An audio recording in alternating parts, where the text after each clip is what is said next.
Boa tarde, hoje estamos com mais um podcast sobre saúde mental, juntamente com Carla Joane, psicóloga clínica, e hoje a gente vai abordar um tema muito interessante, que é sobre o Setembro Amarelo. Oi, Samuel.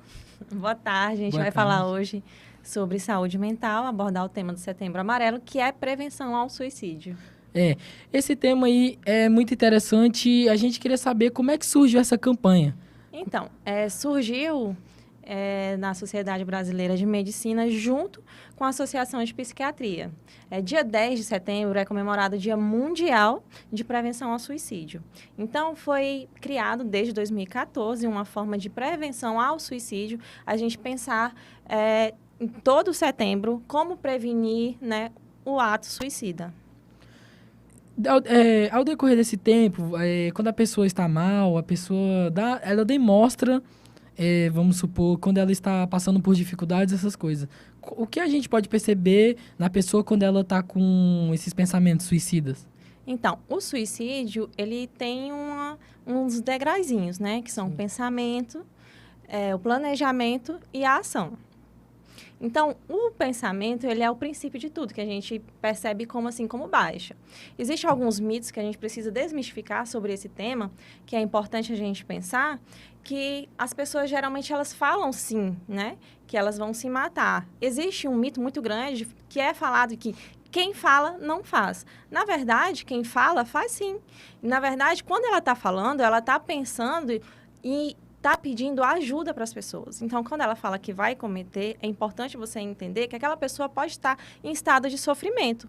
E a gente, como sociedade, temos que pensar que nós estamos aqui para ajudar. Não só os profissionais que realmente são capacitados, que estão disponíveis para ajudar. Nós, como sociedade, também pensamos e temos que ter essa capacidade de pensar sobre o ato suicida, sobre os pensamentos suicidas e falar isso de uma forma totalmente desmistificada, né?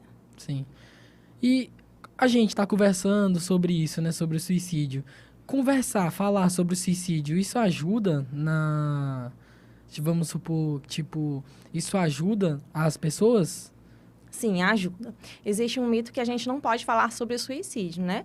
Na verdade, a gente pode falar sim. Por quê? Porque o falar, ele traz alívio às tensões, né? Ele traz alívio às angústias, ele traz novos pensamentos, novas ideias, novas formas de entender o outro, de entender o que está acontecendo, traz uma percepção sobre o tema, traz mais clareza de pensamentos, que muitas vezes as pessoas que já estão ali perto do ato suicida, elas não têm clarezas sobre o que está acontecendo, né? Porque o ato suicídio, geralmente, 90% dos casos dos atos suicidas está relacionado a algum transtorno mental, né? Que é Sim. Depressão, transtorno de humor e o uso abusivo de substâncias que a gente fala se drogar, né? Sim. Na linguagem mais jovem.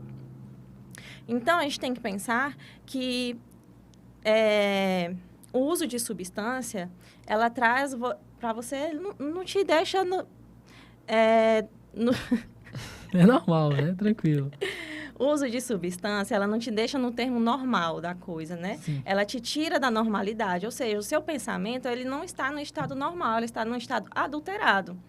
Então, a pessoa em estado adulterado aumenta a sensibilidade do que ele já sentia antes. Então, se ele tem um sentimento depressivo, um sentimento de tristeza, ele já tinha um pensamento suicídio, se ele já tinha um planejamento, é mais fácil ele colocar aquele pensamento, aquele plano em ação.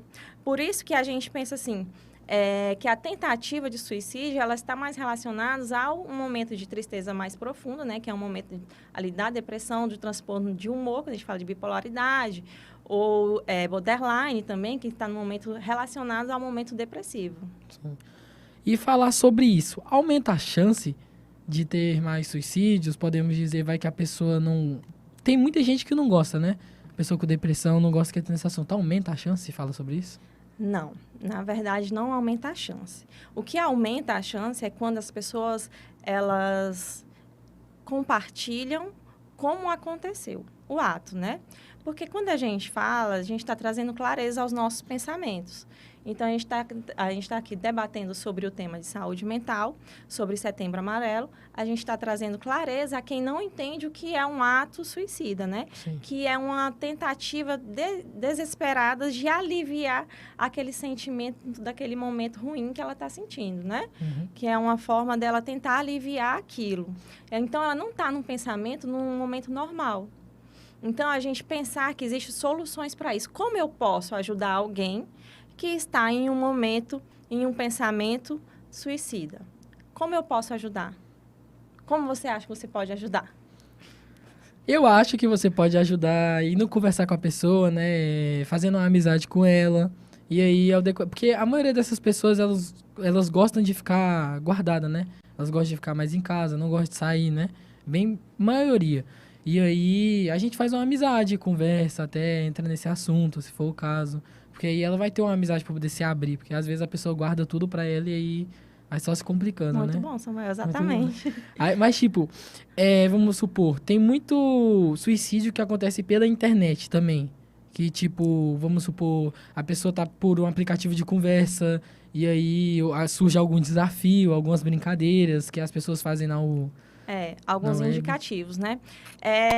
Nós vivemos hoje, como diria Bauman, né?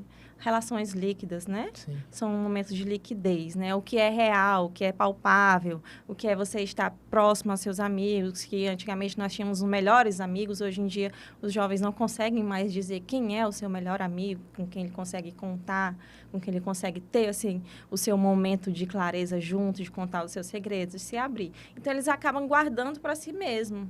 Então, a internet é um meio maior de comunicação entre os jovens. E na internet, tudo é muito livre. Sim. Então, o que se fala sobre bullying, né? Sobre falar com o outro de uma forma agressiva, sobre dizer ao outro coisas que são desproporcionais, né? Uhum. Falar com o outro de forma totalmente com sentimento de agressividade, de raiva, né? Uhum. Ali naqueles jogos, falar para o outro para ele cometer um ato que ele é... Você não sabe como o outro tá do Sim. outro lado da tela, né? Uhum. É importante a gente pensar que, às vezes, a pessoa está ali do outro lado da tela, jogando um jogo, tentando sair daquele momento confuso que ele está. Então, ele, no outro lado da tela, tentando desfazer daqueles pensamentos que estão na mente naquele momento, jogando um joguinho para se distrair, e o outro vai lá e com aqueles palavrões, com aquelas palavras disfuncionais, Corta. acaba fazendo com que o outro complete aquele pensamento que já está na ideia dele. Fala pra gente sobre indícios que podem levar a pessoa ao suicídio. Tipo, o que a gente pode perceber na pessoa? O que ela pode mudar? Até porque, vamos supor, como você é mãe também, né? Você percebe se seu filho tá triste, se seu filho tá mal. E quais são os indícios que pode levar a pessoa ao suicídio? Então, para nós percebermos se o outro tá bem ou não tá, se ele tá triste ou se ele tá mal, a gente precisa construir uma boa relação. Uhum. Então, o principal fator, né, indicador para a gente identificar no outro alguma ação ou um pensamento é a gente ter bons relacionamentos. Então, você construir bons relacionamentos, boas relações, é importante para você ser um ponto de apoio para o outro, para você ajudar o outro, né? Nesse momento em que ele está ali desesperançoso, muitas vezes, no momento deprimido, né? No momento de desamparo. Você nem precisa fazer muita coisa, né? Você, como uma sociedade, você pode prestar apoio. O que é prestar apoio? Às vezes, a pessoa fala com você algo que você fica tão impactado que você não consegue agir. E você fica pensando, e agora o que eu vou falar? Qual a resolução que eu vou dar? Qual a resposta? Não precisa dizer nada. Não precisa fazer nada. Você não precisa dar a resposta de um problema para ele. Porque, às vezes, o problema não tem uma solução naquele momento. A solução, ela pode vir com o tempo, né? Então, naquele momento, se não existe uma solução, é importante você apenas prestar o seu apoio com a sua presença. Olha, estou aqui para te ouvir. Quando você precisar, se você precisar, eu estou aqui. Então, naquele momento de desesperança, de sentimento de desamparo, você está ali presente para ajudar, né? Ou seja, prestando o apoio, né? Estando junto. já é um bom início, porque às vezes a pessoa está naquele momento de desesperança e se vê sem nenhuma amizade, né? Sem nenhum laço afetivo, sem uma família ali que esteja junto, porque existem inúmeras famílias, né? Que têm um dia a dia muito corrido e acaba não tendo esse olhar para o outro. Então, bom a gente parar, desconectar um pouco e reconectar os nossos laços afetivos, né? Sim. E como a gente está falando sobre saúde mental também, é muito importante esse negócio que você falou sobre jogos, porque, tipo, hoje em dia a maioria das pessoas são tóxicas. Vamos supor, a gente sempre vai jogar, mas a gente sempre vai ouvir um xingando você e outra pessoa. Então, essa é a importância da saúde mental, né? Fala um pouquinho pra gente como, tipo assim, porque é muito difícil, não é fácil do seu dia a dia, vamos supor, tem pessoas que vivem algumas coisas no seu dia a dia que complica a saúde mental dela. Então, sempre quando ela for desaparecer a cabeça, ela tem que estar preparada, porque às vezes sempre vai ter aquela pessoa de mau gosto. E fala pra gente como é que a gente pode tentar reconquistar a nossa saúde mental, né? Porque tem muita gente que já não... Então, é a gente entender que nós não somos perfeitos, primeiramente. Sim. Né? Ninguém é 100% bom nem 100% mal. Então, por mais que você tenha um bom amigo, esse amigo, em algum momento, ele não vai ser o seu ponto de apoio total, porque naquele momento ele pode apenas te dar 50% e não 100%. Então, você entender que o outro também é ser humano e que também sente, né? Então, você entendendo isso, você acaba se colocando um pouco no lugar do outro. Por quê? Porque você não sabe o que está se passando na vida do outro, né? Às vezes acontecem situações e que você não consegue identificar. Mas você tendo um bom laço afetivo, você consegue compreender que às vezes aquela pessoa ela tenta sorrir, brincar, mas em algum momento ela vai estar passando. E se você tem um bom laço afetivo com essa pessoa, você tem bem estruturado, você vai conseguir perceber, por mais que ela não coloque em palavras. Aí é o momento de você ter um momento de intervenção, que é perguntar, e aí, tá tudo bem com você? Eu posso te ajudar? Se você não estiver se sentindo bem hoje, eu estou aqui para quando você precisar, né? É prestar o apoio mesmo. Sim. Não, pra gente finalizar, pra gente dar aquela finalizada, explica pra gente como a gente pode prevenir o suicídio, como a gente pode prevenir isso? Então, a prevenção, ela não é um trabalho só psicológico ou psiquiátrico, né? Ou de profissionais da saúde. Ele é um trabalho de toda a sociedade, né? Então, a gente tem que entender esse ser humano como um todo, né? Nós somos, vamos falar isso, seres biopsicossociais, né? É uma série de fatores que levam as pessoas a terem aquela atitude, né? Seja psicológica, social e biológica, né? Então, a gente entender que não é um ato isolado que vai fazer com que aquela pessoa cometa o ato suicida, né? É todo um complexo de fatores. Nos fatores entre os jovens, né, está relacionada ao uso de substância, pode ter acontecimentos sobre abuso físico, né? Abuso físico ou abuso sexual também, né? Sim. Que é um momento entre os jovens ali que estão começando a maturidade emocional, que ainda não tem muita maturidade emocional. Mas o mais importante é a gente conseguir falar sobre o que a gente está sentindo com pessoas com que a gente confia, né? É estabelecer realmente esse laço de confiança e você realmente prestar apoio para aquela pessoa. Seja só de ouvir, ou você estar junto, ou você ajudar aquela pessoa, se você percebe que ela não consegue buscar um apoio, você ajudar ela a buscar um apoio médico, né? Um apoio psicológico, psiquiátrico, se for necessário. Mas você prestar o seu apoio de você quer que eu te ajude, que eu vá com você, que eu ligue junto com você, para que a gente busque essa ajuda. Essa é a forma de prevenir, né? Da gente estabelecer um bom laço social, praticar atividade física, né? Que libera endorfina, ter um bom relacionamento entre os locais onde você está, seja de trabalho, seja de escola, né? Ou seja, no seu próprio ambiente familiar, né? Tentar estabelecer bons laços, né? Sim. Que a partir disso a gente consegue perceber esse ser humano de uma forma diferente, né? Sim. E o que você acha sobre os pais falarem que os adolescentes é a fase mais difícil? Então, não vejo como uma fase mais difícil. Talvez porque você olhar para uma criança e para um adolescente, é você se ver naquela fase, né? Então, ele está se vendo em você.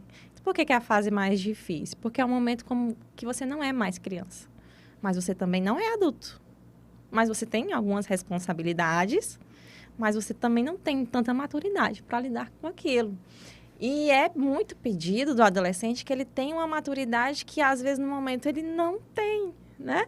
Uma responsabilidade que talvez ele não tem, né? Sim. E aquele momento de pertencimento, né? Que ele quer pertencer a algum grupo, que ele quer se identificar com algo. Então, por isso que os pais dizem que é a fase mais difícil, né? Que a linguagem muda, que o jeito de se vestir muda, né? Que ele quer pertencer e aí os pais, ai, pai, ai, mãe, você não me entende. Na verdade, nem ele mesmo está se entendendo, né? Ele está tentando se encaixar e se entender. Eu mesmo, tipo, tenho muitos amigos mais novos que eu, mas também tem uns motivos que é o quê? É por conta que eu não sou muito fã de festa, nem de beber, nem de fumar, mas eu já tenho 17. Já poderia estar fazendo, porque até pessoas mais novas fazem isso, né? Até pessoas mais novas fumam, bebem. E isso, a gente quer pertencer num grupo que a gente não quer, mas que as pessoas lá são top, as pessoas lá são bem faladas, né? E aí você quer entrar naquele grupo, então... Na verdade, é uma ideia, né? É uma ideia de que aquele grupo é muito bom e que aquelas pessoas são muito boas. Não que elas realmente sejam o que aquele grupo realmente é, né? Na verdade, beber antes dos 18 anos, fumar antes dos 18 anos, você não poderia, porque legalmente você não pode, né? E que existe uma idade porque você não tem a maturidade para lidar com aquilo de fato. Por isso que existe uma idade estabelecida, né? Para que os adolescentes consumam ou possam iniciar o consumo daquela substância. Então, nessa tentativa de de pertencimento àquele grupo top, de pessoas top, você acaba tentando fazer aquilo com que eles fazem para você se encaixar, ou seja, para ser aceito. Mas, na verdade, você não precisa ser aceito por ninguém, senão só por você. Mas como a adolescência é esse movimento, né? Sim. De tentar ser aceito, de tentar se encaixar, e que esse pensamento ainda de que você precisa pertencer a você mesmo ainda não está maduro, é que eles acabam cometendo esses atos aí de consumir substâncias ou bebidas, ou na tentativa de um alívio à pressão que também é estabelecida nos adolescentes, porque naquele momento você precisa definir a sua profissão, porque você precisa ser alguém. Sim. Né? Uhum. E é um momento muito complicado, porque e agora? Eu acabei de sair da minha infância, eu não sou mais uma criança, e eu preciso decidir quem eu vou ser. Aí você se vê o quê? Contra a parede, né? Mas eu preciso ser, eu preciso estar, eu preciso fazer, né? Eu preciso ter aquela responsabilidade, né? E é nesse momento de você ter essa responsabilidade que aí você tenta se encaixar de qualquer forma naquele ambiente que não é saudável para você. E que se você parar 5 minutinhos para pensar... Você vai ver. Você vai entender, você vai falar, não, calma aí. Não é para mim. Não preciso tanto. Mas hoje em dia os adolescentes não conseguem, né? Até porque eles viciam. Eles começam a viciar, tipo aquele cigarro eletrônico. Sim. As pessoas falam que não faz mal e eles falam que não faz mal, mas eles sabem que faz mal. Continuam usando, bebendo e até fumando, né? Cigarro, essas coisas. Até porque, tipo, vai a primeira vez e ela vai viciando, né? Uhum. É um vício que ela ganha, né? Novo. E aí, também tem muitos pais que prendem os filhos dentro de casa e o filho, quando começa a sair, a pessoa oferece, ou então não tem aquele entendimento dentro de casa, né? Não só prende, né? O fator prender não é um fator único, né? Sim. Mas o fator de não ter uma conversa muito bem esclarecida sobre o que é o momento em que aquele ser humano está passando, que é a adolescência, né? O que é importante é estabelecer uma boa conexão entre pais e adolescentes, né? Por mais que a linguagem realmente não seja a mesma, mas tentar falar sobre aquela linguagem, principalmente tentar entender o que aquele adolescente está sentindo, né? Porque é um misto muito grande de emoções, né? Os adultos vão entender, né? Sim. Quando a gente fala assim, são os hormônios à flor da pele, e realmente são os hormônios à flor da pele, né? Quando a gente fala. Porque é um momento em que a situação é muito complicada. Você precisa ser algo. E você já não é mais algo. Você já está perdendo ali a sua imagem infantil, quem é filho único ou os que não são filho único, mas era a criança da casa. E a criança da casa, ela tem uma atenção especial. E aí você já não tem mais aquela atenção especial, né? Aham. E aí você já passa, ao invés de ter aquela atenção especial, ter responsabilidades. E aí você lidar com essa responsabilidade é um impacto, né, muito grande. É um momento de maturidade, de você amadurecer.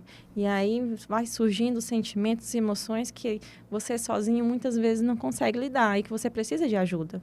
E quando não há um lar funcional e de famílias funcionais, né, que ajudam esse adolescente a se entender, a entender o que ele está sentindo, o que ele está passando, a ajudar nessas escolhas, eles acabam indo para essas vias de bebidas, uso de substâncias, cigarro eletrônico, que é muito comum, que eles sabem que fazem mal, né? Que tem vários e vários casos de jovens indo para UTIs, né? Ou ficando internados em hospitais por problemas de saúde relacionados ao uso do cigarro eletrônico, mas ali é um momento que ele está querendo aliviar toda aquela tensão, né? Ele está buscando de uma forma totalmente disfuncional aliviar aquela tensão. Ele poderia buscar uma forma mais saudável de aliviar aquela tensão, que seria praticar atividade física, né? Procurar conversar com os pais, ou se não fosse um bom lugar, pedir aos pais que ele fosse a uma psicoterapia, para que ele tivesse uma atenção melhor, para que ele conseguisse falar ali naquele lugar de uma forma livre e aberta, né? Que ele se sentisse à vontade de colocar para fora tudo aquilo que ele está sentindo, né? Ter laços, sair com os amigos, conversar de forma saudável, né? Jogos. Então, tudo isso é você colocar as suas emoções de forma saudável para fora, né? Quando os jovens muitos novos, adolescentes muitos novos, colocam para fora esses sentimentos de confusão, se aliviar em uso de substâncias é uma forma emocional muito imatura de lidar com aqueles sentimentos, né? Na verdade, a falta de maturidade leva a pessoa a tentar aliviar aquelas tensões daquela forma. As pessoas, elas falam meio assim, arruma uma psicóloga pra você ir, mas as pessoas falam assim, eu não sou doido. Mas não é questão de ser doido. Fala pra gente o tanto que a psicóloga pode ajudar na nossa vida, no nosso dia a dia, ter uma conversa. Até porque vocês já passaram por muitas coisas, né? Vocês já, vamos supor, muitas pessoas já conversaram com você sobre diversos motivos. Quando fala assim, vai caçar um psicólogo, né?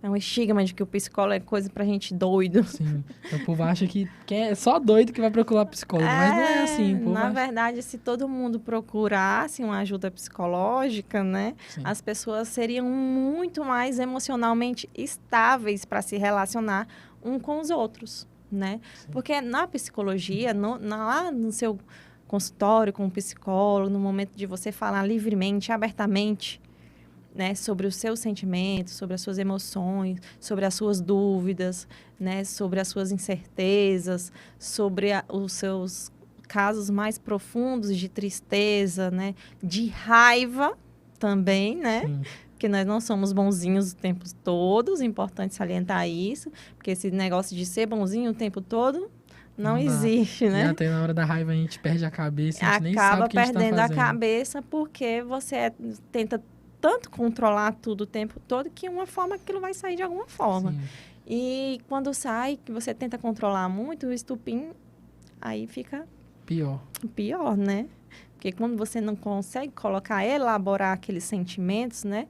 Que vem no início de raiva, né? Porque naquele momento de raiva você não consegue elaborar de forma emocionalmente saudável, né? E madura, você vai colocar de forma totalmente imaturo, você vai acabar agredindo o outro, seja com palavras, né? Uhum. Ou com atitudes também físicas que acontecem, Pode né? até acontecer uma tragédia.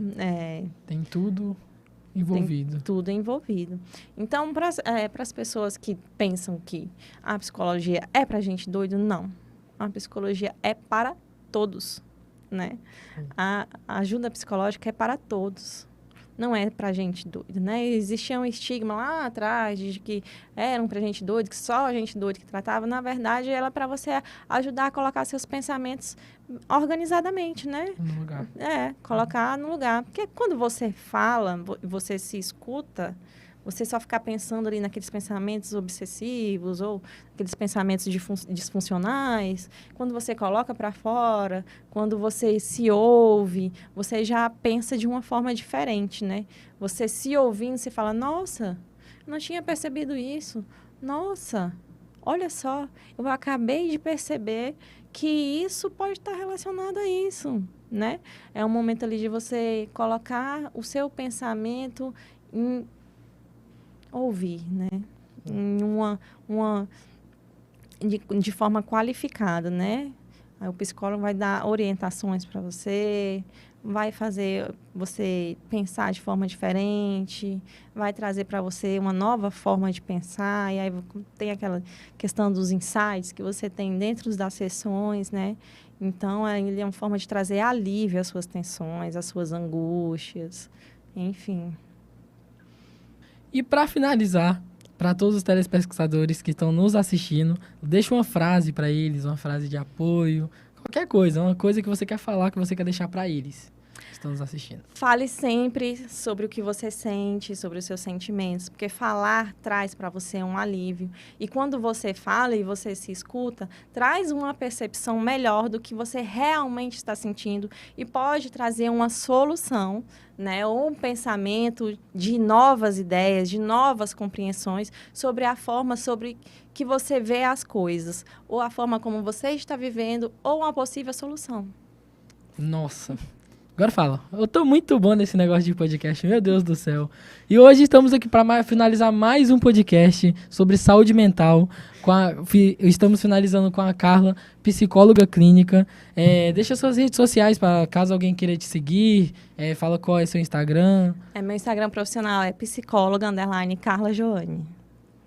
Tá aí. Então estamos aqui finalizando mais um podcast. E é isso, tenha uma boa tarde.